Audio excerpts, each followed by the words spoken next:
Well, good evening, everyone. Welcome back to the LCI Green Room. I'm Jacob Winograd, host of the Biblical Anarchy podcast, joined by our fearless founder, Norman Horn. Norman, how are you doing tonight?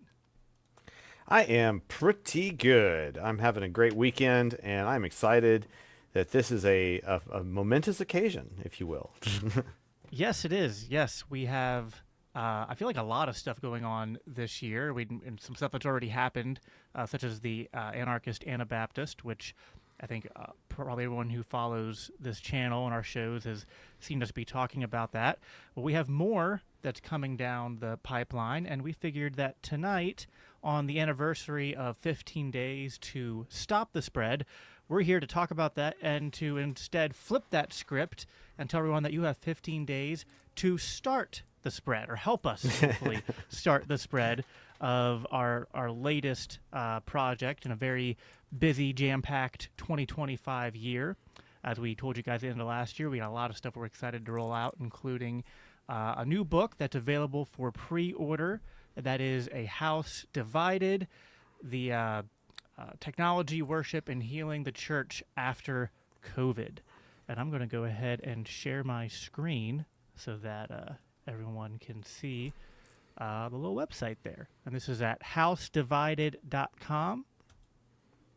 A link down there for you guys if you want to go look at that. And that's available for pre-order. And we have a coupon code. So it's 2 weeks, right? So you have 2 weeks to help us make this a super spreader, right? We're trying to make this as viral as we can.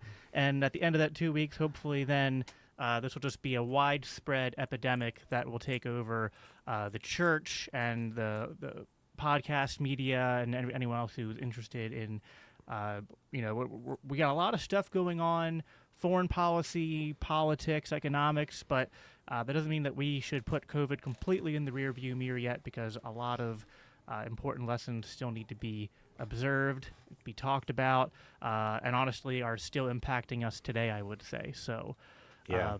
Norman, do you want to speak a little bit about the genesis of this project, this book, and give people just like the elevator pitch? Yeah, sure. This book is great. It's by an author. His name is Benjamin Giffone. He is a terrific dude, a professor at Grove City College. He's been involved as a pastor, as a missionary, and also in clinical practice to a certain extent. And he's got a remarkable breadth of experience across a variety of milieus, but it's in particular regarding both ministry and medicine. So that's kind of the background on him. He has done just a tremendous work for us in compiling these thoughts into this book that I would describe as a work of public theology, trying to understand and interpret better how the church can respond better in the face of public health crises such as the COVID-19 pandemic. I was a little nervous picking up this manuscript at first because often I think COVID was such a wild time for all of us, and I don't want to discount anybody's particular experience. But in my own, at least, I have seen both people who have really overplayed its significance and have tried to make it the be-all and end-all litmus test of whether you're a good person or not. And on the other side, I've seen people completely willing to discount the bad things that happened during COVID and only focus on certain aspects of government action that were bad or found wanting or whatnot, or even put forward false information with regards to the way things were and the way things worked out. Sometimes we find even libertarians who were kind of like right in their assessments, but for the wrong reasons. And that kind of hurts inside. It's like, when you saw people making, arguments about things like vaccines or whatnot. And it made it sound like that their only concern was the fact that it wasn't really tested enough or something like that.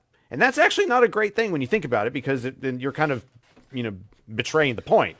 If they had tested enough, you would have been fine with them making the mandate. What do you mean? And that's the problem that we often see, I think, with COVID analyses at times.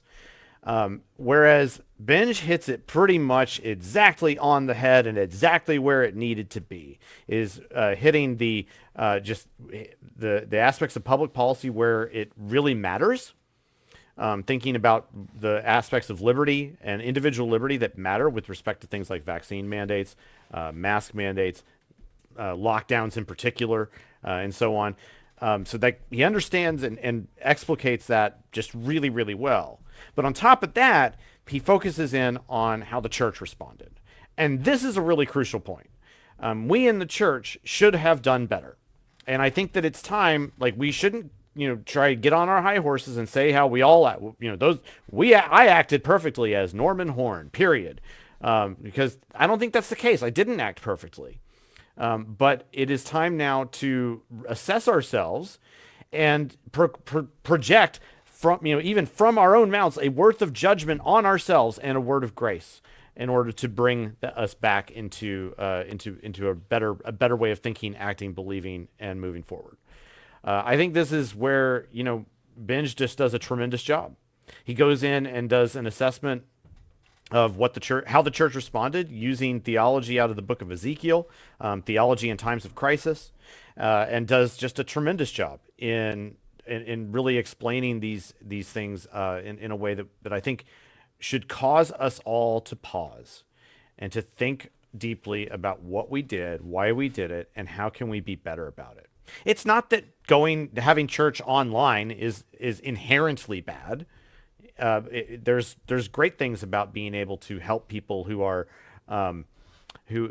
homebound because they're bedridden or something like that. That's a great thing. We should do that. But to begin this process of almost replacing in-person worship, the gathering together as a congregation with online, and saying that, well, this is enough, and doing so in particular because the government said, this is the way we ought to be. You're not essential enough. Your work as the church is not essential enough to warrant doing it. That's where we need to start drawing that line. And did we I am, this is the 5th anniversary today of what was called 15 days to stop the spread, which went into, we jokingly say 2 weeks to stop the spread turned into 2 years to whatever. But this is the 5th year anniversary, and so we're very happy to begin releasing this on this day for pre-orders. This is great, and I think that we can admit that at least early on in that kind of those 2 weeks, there was a lot of unknown, and so there's something to be said for how people kind of went, well, we need to take a step back and assess where we're at, and people kind of did that, honestly, kind of a little voluntarily. I don't think we can really blame people too much for that. But the way that it kept projecting, the way that it kept getting, moved backward and whatnot, it's like fast forwarding through all of the stages of statism all at once. And I think that's something that we should take pause on and recognize that as a church, we could have done better at this. And I hope we learn that lesson. I think that's what this book's really all about. What can we learn through our interactions together as a church through the COVID-19 pandemic to better speak truth to power and be better churches down the line? That's why you, oh ye listening Christian here, should read this book. That's why you should share it with your pastor at your church. I'm trying to get all my elders and our ministers at our church to read it, because even though I love our church and what we did, I think there's still stuff that we can learn, through this theology here. It's perfect for just about anybody in any congregation. It's not hard to read. It's not hard to understand. If you're a Christian, you should be reading this book. I think Binge has just done a terrific gift to the church for putting this out, and I hope people take heed of it. So that's my way more than an elevator pitch. But again, that was a 50 you're the Empire State Building. Yeah, elevator. Yeah, that's it. That's good. Yeah. We traversed the Empire State Building or something to do that. But hey, that's good. No, I think it's really hard for me to approach this topic because on one hand, I 100% agree with you that there were people who were right on this issue, but sometimes they were right for the wrong reasons, or they were right, but it didn't matter they were right because no one was going to listen to them because of the way they approached talking or continue to approach talking about the subject isn't going to actually persuade anyone, whether they're on the other quote unquote side or if they're Yeah. like in the middle. I think the problem is a lot of churches and church leaders were kind of caught off guard, and yeah, that 2 week period of unknown, uncertainty in terms of like what we were actually facing, and then also not just what do we do about I guess like health crises, and what do we do about meeting during that, but then like just realizing that I think this speaks to broader issues that we here at LCI focus a lot on in terms of like actually evaluating, well, okay,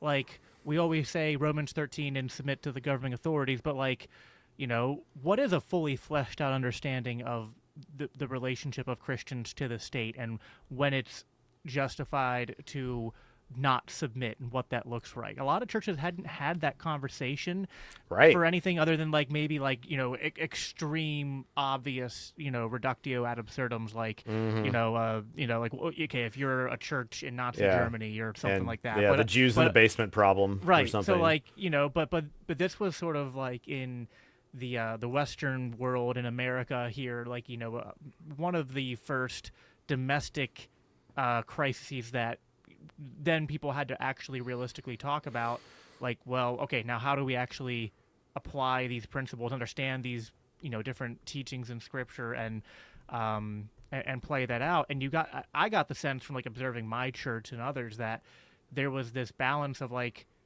not wanting to necessarily say, well, we're just going to do it because the government says we're going to, but maybe there was some of that. But I think a lot of it was just that, well, like it was kind of speaking to just the divide within Americans, which then spills into the divide in different church congregations in terms of, well, no matter what we do, and this is like something even my pastor said, where he's like, this is tough because I feel like no matter what I do, half the congregation's going to support it and the other half's going to be upset, right? And so I feel like that's actually, not to say we shouldn't be able to offer good faith criticisms and to really push and dive deep into the issues, but we should do so from a place of understanding that and listen, hindsight's 2020. We could say, well, the church should have been more prepared. Fair enough, they should have, but they weren't. And a lot of church leaders were put in a position where they had to kind of on the fly figure a lot of this stuff out. We should, instead of casting a lot of judgment towards them, instead go, hey, let's just let's look back and let's understand that maybe you meant well, but now we have time to kind of look at this with a more sober mind and realize that, listen, I think it's pretty obvious at this point that whether it was intentional or accidental, the virus was leaked from the lab and not from bats in different or the exchanging of different exotic foods in markets and stuff like that. Whether it was intentional or not, whether it was engineered or not, we could say it was a complete accident. And we know the old saying that no good crisis goes to waste. That's right. And to think that there won't be, and there aren't currently, other crises going on, that we need to, so we need to go back and understand what's going on here so that we're ready for the next one and the next one and the next one. And I think that's the right way to approach people in terms of saying, let's have a conversation about this, and then pointing them towards this book as a good way to get that conversation rolling. That's right.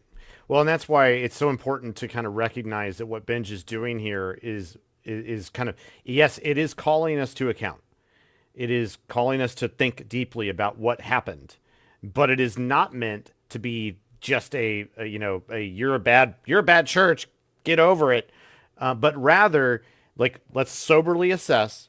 That's the word of judgment, but there's a word of grace, and that's classic Christian behavior right there, right? We offer a word of judgment. We offer a word of grace because that's always the goal, is restoration. How can we do better now? And I think there are some things that we still need to kind of recognize. I think there is a definite calling that needs to be had to many Christians who have made choices to say that the gathering of the saints is no longer essential. That's incorrect. And you like, yeah, sure, you could go at it alone if you want, but where are you going to grow? Where are you going to work? Where are you going to hear the word of the Lord be spoken to you by your fellow believers? If we are a church together, we're like the church doesn't work when it's not together. So that being said, these are there's still work to be done. There's still things that we need to do. And Binge does, starting this conversation with folks in your church like this is going to be good because Yeah. no matter where you come from, you're going to learn some stuff. Well, yeah, If because only because nobody learns from Ezekiel anymore. When was the last time you heard a sermon on Ezekiel, Jacob? Well, maybe you did. I don't know. It's like, well, I think so. There's the obvious understanding the relationship between the church and the state and governance, but then there's also and I think part of what this book is going to be pointing us towards talking about is understanding what the church is. What is the point of the corporate gathering and of worship and all that? And I think that unfortunately in a lot of the evangelical world, there isn't a good understanding of the importance of church other than it's good outreach and it's I get my feels tickled when I hear the worship music and the all the instruments and whatnot. But you brought up the saying non-essential, right? And I think for many Christians, perhaps they just didn't think, well, is meeting in person really essential?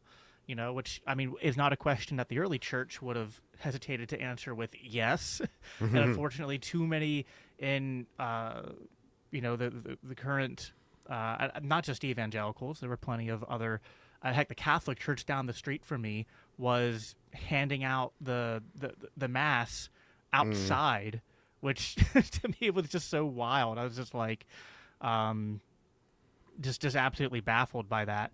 But yeah, I think there's this isn't just an it's not important to just approach this from a point of understanding the relationship between Christians and government, but also just what is the church? And I think that's unfortunately a teaching and a doctrine that is maybe to some extent you could say it's at least a potential pitfall of Protestantism, evangelicalism, is that they don't place they're, I guess, more middle church or low church, and the slippery slope there that we need to correct for as those who are not Catholics or Eastern Orthodox is to say that while we don't believe in the infallibility of church authority, we do affirm the importance of the visible and the invisible church, and in the corporate gathering and the functions that it's in charge of.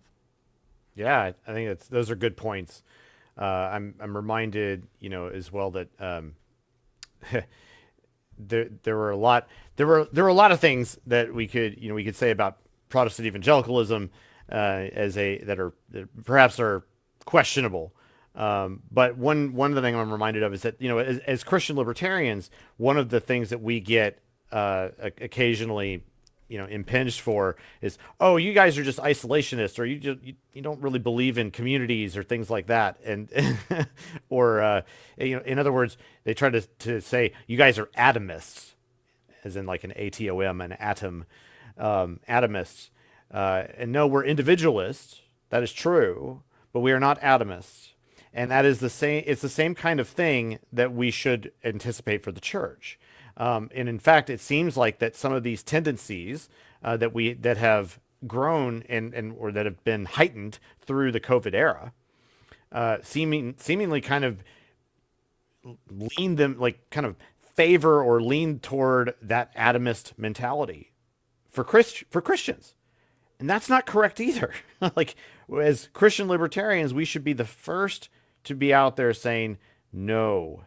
This is not an appropriate way to think about this, and that we do these things. We are individuals who work in communities, and we understand that as libertarians that's natural to us, and we should have the same mentality as Christians as well. Yeah, no, I agree. I think there's always a difficulty on my part where I try to make sure people don't think that I'm equivocating Christianity and libertarianism. Mm-hmm. Rather, I just think so. We all have different ways of putting this. I think Doug in his forward for the anarchist Anabaptist said maximum compatibility. You've said there's a strong concordance. I've described it in different ways. There's a lot of overlap, and also I think there's useful libertarian insights which maybe aren't explicitly said in the Bible, but that are compatible, and I think maybe even sometimes essential in helping us to understand and apply biblical principles. One of them is understanding there's this expression, the seen and the unseen, right? Yep. And so there's a lot of things that happened during COVID that maybe some people thought on the surface were just like, well, we just thought this was the best thing at the time. Maybe their intentions weren't necessarily bad, but we have to sort of think about what are the unseen consequences of this. One thing that I have a lot of grace for my pastor. We have a good relationship, and our church is tough because we meet in a YMCA. So we don't really own our building. So we were always going to have our hands kind of tied in terms of what we did. But one of the things that we did, which I didn't like, even though I'm gracious about it, was when we started to meet again in person, we had an online sign-up sheet. And it was like only the first 100 who signed up could come. And just in my head, I was like, okay, so I understand kind of what they were trying. Like, we want to meet in person. Like, we don't want to just keep meeting online. We want to meet in person. Yeah. So if we have to, even if it's like a halfway measure to get it going again, and okay. But the problem is now the unseen is that we're sort of like instilling into people's brains and normalizing this idea that like church is first come, first serve. It's not for everyone. Like, it's like, come first 100 who are weary and I will give you rest. Like, so, you know what I mean? It's just like, no. So it's just like, so it's one of those things where, and I'm not saying that people are thinking that, but again, this is the unseen. It's unconscious that these things are communicated into people. And the way we view things are often, our perceptions of things are shaped by these sorts of actions, right? Where, we're going to view church as less important and less essential. And that can continue to have consequences today, such as you were alluding to, where people go like, well, we have online services now. So like, and again, listen, I'm not saying it's bad to have online streams of services. I think that it's a good thing. It's a good thing, but you do have to be careful that it just doesn't become a sort of luxury or an excuse to not go in person when you can. Like, listen, if you're actually very sick, yes, stay home, watch it on the live stream would be my encouragement and advice. But like, if it's like, oh, we're running 10 minutes late, oh, I had a rough day yesterday, or oh, I don't feel like getting in the car and driving. I don't feel like getting, whatever, and oh, well, I mean, heck, then you just in the culmination of things that have led you to that point. One of those things is, things like where, oh, well, there was that time where, not everyone went, and only, the first amount of people who signed up could go, right? And we rotated. So like you've normalized making church attendance less important. And there's many instances of that where I think we have to, as Christian libertarians, offer this kind of insight to our Christian brothers and sisters and pastors and elders to, think about in the future, what are the unforeseen consequences that of certain responses that church has had. Yep. Those are great insights there. It's interesting to hear, I think sometimes back that sharing our experiences through the COVID era, I think is, a valuable thing. And this was, I think this is significant, and to observe the good and the bad and the ugly, and with just a sober eye, not to try and, cast stones, but rather let's learn together. Come let us reason together, as the scripture says, and let's think about that. Again, and that's why I'm excited about this book, is that we need more discussions like this happening so that we can prepare ourselves both for the potential for any future type of pandemic, but also just for future intrusions of government action into church polity. Like that sort of theology is on the wane, and I think it's just interesting to kind of consider that even those of us who've been in this space of talking about Christian libertarianism for a while, like we found ourselves needing to innovate a little bit, like think differently about the way in which the church is going to interact here. And I think that this is why we need to keep having these conversations. It's why we need to keep doing more and more of this research, this writing, the podcasting, these things, and talking to people about this. Because if we don't do it, then we will become just as lost as we were prior to COVID, prior to all of these other things. Like we'll lose something as the church if we don't, if we don't learn from these experiences and we rest on our laurels, if you will. We got to do better than that. And so I think that's where this matters. And so I hope that all of you, are listening and who are coming and looking at this later will, take a moment, go to housedividedbook.com, order it for the next 2 weeks. You can get it for 25% off using the 2 weeks coupon code. And there's so much more to come there. We really appreciate your support in that. So that's great. Yeah. Uh, Something here that I think is a relevant thing to kind of tie into this that also is some shameless self-promotion of both myself and one of the things we've been doing at LCI. So this is an article that came out a couple weeks ago, and we've had a lot of these come out where different contributors at LCI and others who have just decided to write themselves have shared sort of their libertarian Christian origin story. So mine came out a couple weeks ago. You can go look for that if you want to read it. But something that's relevant to this conversation is sort of the headline of mine, which was rediscovering the church's prophetic mission against war and empire. And I've often also phrased it as, I view what I'm trying to do at the Biblical Anarchy podcast as really trying to reignite for others to help them to rediscover the church's prophetic mission, because I feel like that's something that is also missing in the calculus of a lot of Christians and Christian leaders is or at the very least, they don't do it in real time. Like, listen, it's easy to go back 30 years ago, 40 years ago, 50 years ago and be like, oh, well, the church's response to this should have been that. And that's useful to do. This book does a little bit of that, perhaps. But we also need to then go, okay, we should probably also be doing this in real time, though, right? Because the prophetic voice against war, against empire, against the kingdoms of this world, which are ultimately, at odds with the kingdom of God, as I like the way it says in Psalms 2, that God holds the nations of the world in derision. And we can't just always wait until after the fact to start getting it right. And I'm all about giving people grace, but it's also like, now we need to do better next time. And we need to be able to, and I feel like there's, especially, like, I think this is almost a uniquely Western problem, if not American problem as well, where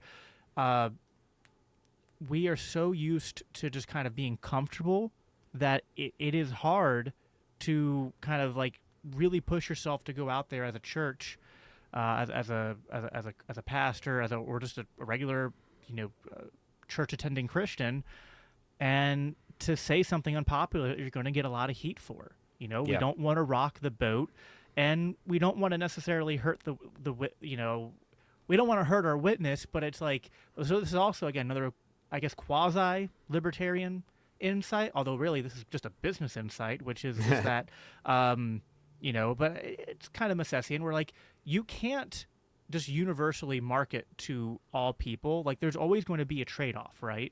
Like, there's always going to be, to pursue one end is going to come at the cost of pursuing another end. And I feel like, and I'm not saying that, listen, there's bad ways to do this. I'm not saying go out there and be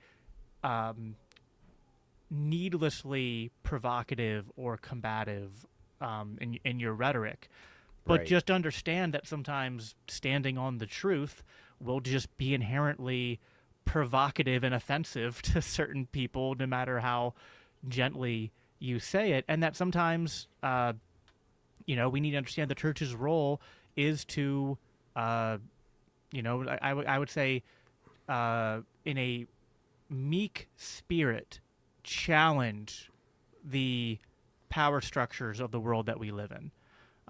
So this isn't about it's I love. I'm not an Anabaptist, but I really love the the caricature of the on the cover of the anarchist Anabaptist, the throwing the peace bomb.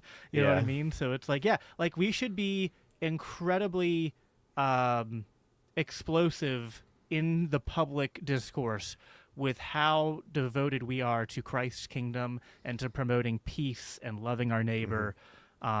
And that will offend people, even though we shouldn't be doing it with the goal to offend people. Yeah. And that will cause division, right? Because like Jesus said, I've not come to bring peace but a sword, to set divide households, brother against brother. Again, should that be our goal? Should we be out there seeking to sow division in churches or families or communities? No, but we do understand that there is a cost to standing on the truth, and that sometimes people, and you pray for them, you hope that Hmm. they come back, but sometimes yeah, I feel like there's too much of a so there's two things. I think there's too much of a reluctance to be uncomfortable, and then there's also there's this unfortunate incentive to keep the peace because you don't want to shrink the congregation, you don't want to sow conflict in families and churches.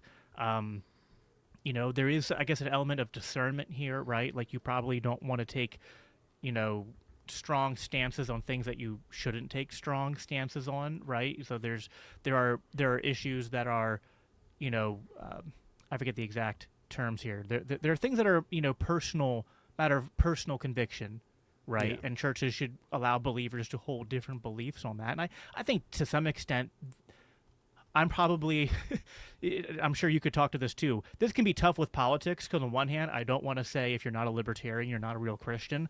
On the other hand, I do think that politics does matter, and I don't just kind of think it's accurate to say that, oh, Christians can just kind of hold any political view and it's an open ended discussion, and we shouldn't necessarily have judgment there.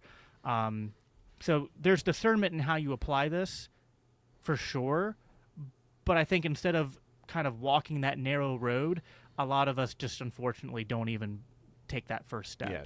Don't even have a thought about it. Yeah. So many things that I could jump on there and correspond with. I want to throw a couple of things out that just may be helpful or maybe useful for this discussion. One is that if anything we should be doing in terms of speaking and making people uncomfortable or frustrated or angry even is to that element of speaking truth to power. We should, take, for example, the prophet Nathan. If we want to talk about, reestablishing the prophetic voice of the church, let's look at what Nathan did to David.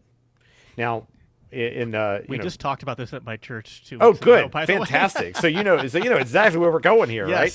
Yes. Yeah. So what did Nathan do? He tells David, who had killed Uriah, right? Right. Yeah, yeah, because Yeah. his wife, to take his Yes. wife, Yep. Uriah's wife, Bathsheba, to himself. So he committed murder and adultery, and Nathan comes in and tells him this little parable, effectively. And David gets all angry and we got to do something about this. And Nathan says, "You're the man, you're the one." And it's really poignant. That's like the example that we are kind of to set in terms of speaking truth to power. Now, in this case, also we have that David is, of course, repentant for this, and he, that is how he is restored as well. So there is again word of judgment, word of grace, right there. But that's the example that we have set for us. And we can do that. That doesn't mean that you're supposed to, walk into the White House and do that, but take it as kind of this is your model. You also have, of course, Jesus speaking to the Pharisees, which is a bit different. That's, speaking to religious leaders versus, but I mean, there's a political element to that too. Yes. Still, we can kind of, we model ourselves after that as well. It doesn't mean that you should go into your local church and overturn a table where they have coffee and donuts or something like that. That's a bad idea. Well, okay, hold on. If it's Mountain Dew and Doritos at the communion table, I'm okay with you flipping that table. Okay, so okay, that's it's funny to say. I mean, being a member of the Churches of Christ, that there is, I can say without a shadow of a doubt, there is a 0.000% of that ever happening in the Churches of Christ. yeah, some of the churches I attended as a kid, let's just say it wasn't quite that, but it was maybe only a couple steps removed. I think goldfish were used once. Oh my word! Yeah, that wouldn't happen. Not even that. Oh man. Well, then I also want to harken back to another thing. You mentioned kind of these overlapping circles, and I think that the concepts that come out of economics that we can sometimes use and talk about even in Christian discourse like this. I think one of them is the idea of sunk cost. And this is part of the reason why we should be careful in these discussions, even about COVID, and why, again, books like House Divided can be very useful for this. Is that if all we did was just an airing of grievances, that would be bad. We probably shouldn't do that. However, if we correspond together with have a corresponding word of grace with that word of judgment, and we do this in a humble manner, that's how we move forward. The sunk cost of everything that came before us is gone. Like, we can't do anything about what happened in the past. Can't change the past. You can only look at this is what we have now. How are we going to move forward? We learn from that. And we do that when we make financial decisions, when we make any type of decisions like that. But then we move forward with what we've learned through analysis, through discussion, and through careful consideration and prayerful behavior. So I think that's another thing that kind of we sometimes forget is like that's one where that concept is great for us, and we shouldn't and we have no reason to discount that as a means of gaining knowledge. I mean, we don't anticipate that biblical studies will answer every single possible question about life, the universe, and everything. That would be a Gnostic way of looking at things, and we're definitely not Gnostics. But all truth is God's truth. And so if we believe that deep inside us, then we are going to be able to take a look at these wonderful avenues of knowledge that have been put before us and apply it in the way that we act and behave even in church. So there you go. That is just another dovetailing on what you're saying there, because I think it's great. No, 100% agree. I like that you brought up the seven woes on the teachers of the law and the Pharisees. That's one of my favorites. And yeah, like it is aimed at, I guess, like leaders who maybe had an element of political authority to them, but that I guess are more primarily religious leaders. But to me, I don't think that even if they were just religious leaders, it's like, okay, does the principle of calling out hypocrisy on those who use their positions of authority to not serve those that they're called to serve, but instead use it to sort of empower themselves, and that are focused on sort of external signs of goodness and righteousness, but that internally, the fruits of what they produce, quote unquote, it's not really fruits, it's just dead, right? It's like imagine taking a rotten apple and then painting it to make it, look fresh or good again, right? And that's, it's applicable sometimes to various, I guess, churches or Christian, quote unquote, leaders. And we have to also be willing to do that, just as Nathan did to David. We have to do that to governors, to senators, to presidents, to say, you know what, Yeah, be willing to call them out um, on their hypocrisies, on their Hmm. injustices, on their sin. Um, unlike what some people have said, it is not. I'll try to keep this vague, but not too vague, because I want people to understand the reference. But unlike what some people have said, it is not saying no to God when you say no to certain people presiding in certain government buildings, Hmm. such as the White House. Hmm. Yeah, Wonder what that could mean. yeah, I'm not being too heavy-handed there at all. Uh, and I know that's a 2-year-old quote, but she hasn't recanted it, and has only really doubled down on a lot of that rhetoric. The sunk cost fallacy, man, that is like probably one of the biggest things that I see going on right now. This is, I guess, somewhat not quite related to the book, but it still ties in. Like there's a lot of people who voted for the current administration, and I voted for the current administration. People know that, but I'm very vigilant to not fall victim to the sunk cost fallacy, to be like, well, Hmm. I voted for him, so now I have to like perform Own it mental all. gymnastics to own everything he did and make it seem like it's somewhat good or justified. That's what a lot of people do, to the point to where the most constitutional uh, uh, the most conservative and the most constitutionally adherent member of the House, for going back as long as I can remember, is being turned on by a large swath of the right, of the MAGA movement, because he, is willing to vote against giant spending bills and and budgets, and doesn't support. It's like, and to say like, hey, I don't know, it seems like the campaign had a focal point on being America first and bringing troops home, not being involved in all these conflicts. And people voted for that. And why aren't we following through with that? And Doge was created to make all these recommendations to cut things. And are we going to do that, or are we just going to distract people with some circuses and bread, in terms Yeah. of So like, they, listen, some of it's good. Like, I cheer when they're cutting and slashing stuff in USAID, right? They should do that to all the 3 and 4 letter agencies. But there is a sense in which I kind of feel like, and I'm curious on your thoughts, because I am also worried, because this does tie into sorry, but I bumped my camera.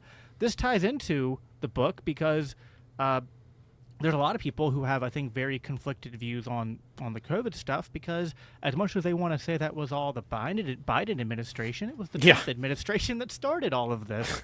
So, including the forced jabs, and or at least the Operation Warp Speed, which then led Yeah. to the forced jabs. And so people have cognitive dissonance that they don't know how to deal with effectively, because of what you alluded to, like this sunk cost fallacy. And that plays into people's abilities to honestly assess not just the COVID stuff, but all these different things going on in our current political landscape. And so I think this book has a potential to, kind of plant truth bombs or little truth seeds in people's minds, that not only, focuses us on talking about these important issues, but then is a jumping off point for really making I think the foundational, libertarian Christian critique of, the sort of like statist paradigm that we live under.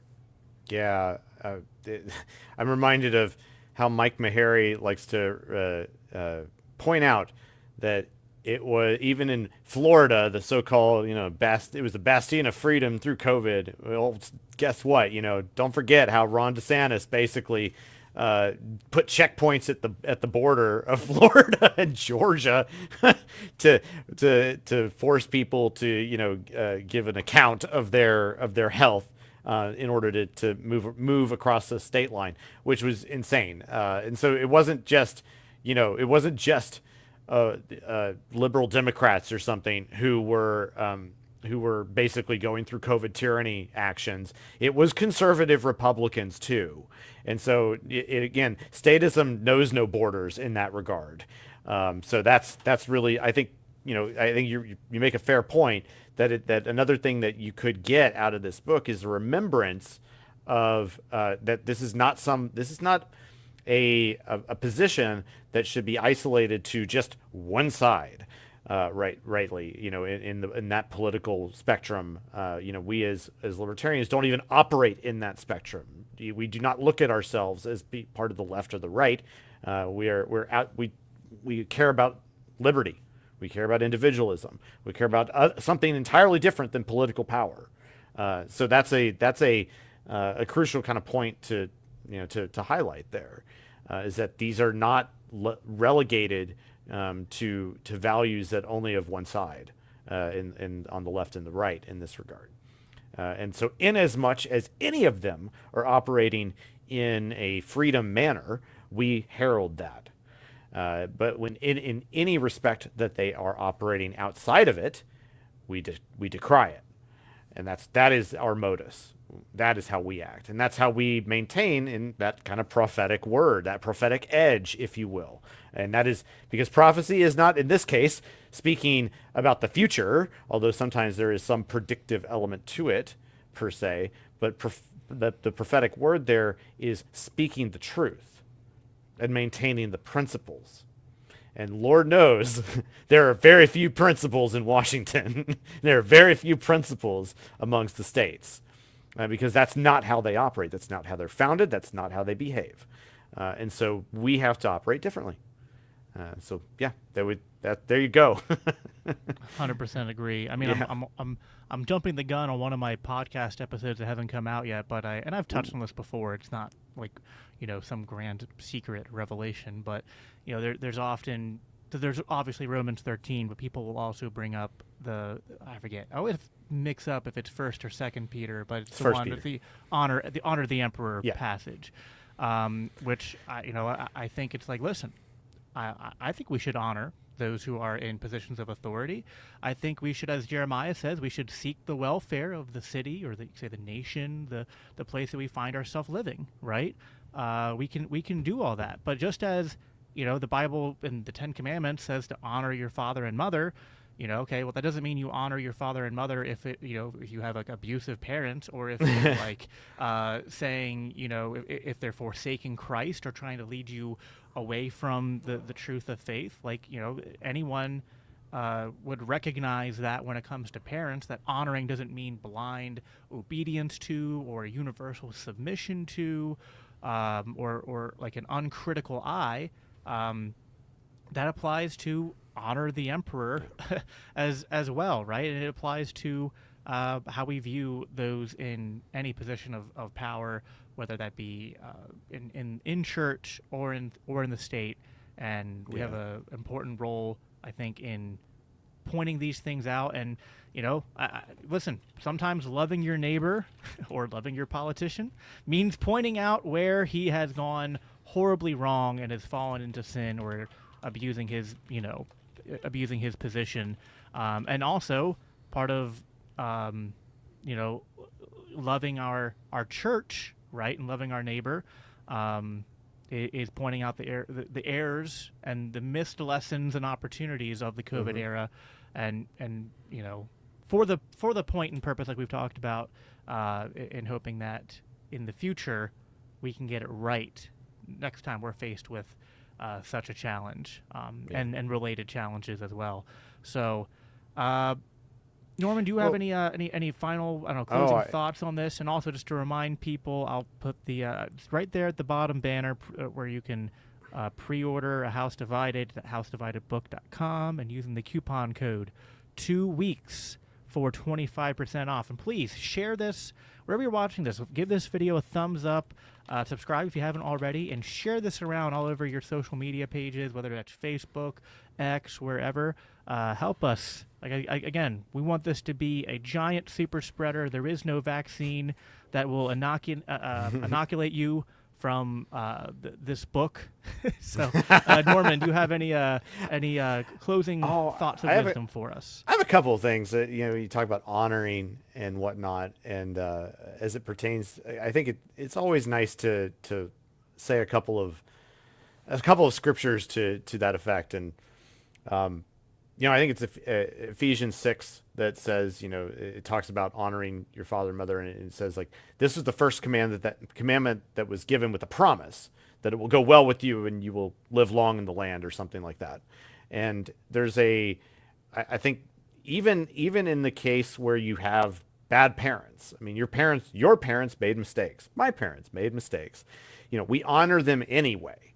That doesn't mean honor is not condoning their actions. I think that's like kind of the crucial point here. There are different forms of honor, and the fact that God Himself tells us it was made His top 10 list to honor your father and mother means something, and that's I think something we should always remember, because when we cease doing that, it's not going to go well with you. So there are ways in which that even when your parents were not great, you can still honor them. And that's something we remember. That's different than what it means to honor the emperor and do that sort of thing. Like the honor that is due to them is something different than the honor that is due to your parents. And so we don't make that distinction lightly, because otherwise we end up looking at the state in a paternalistic way. And Yeah. that is the confusion that so many Christians have made in the last 2,000 years is conflating the idea about honoring that comes to the how we are to honor the powers that be per se, it's the same way we honor our parents. That's how you end up with the paternalistic state, guys. That's not the way this goes. And so we don't do that.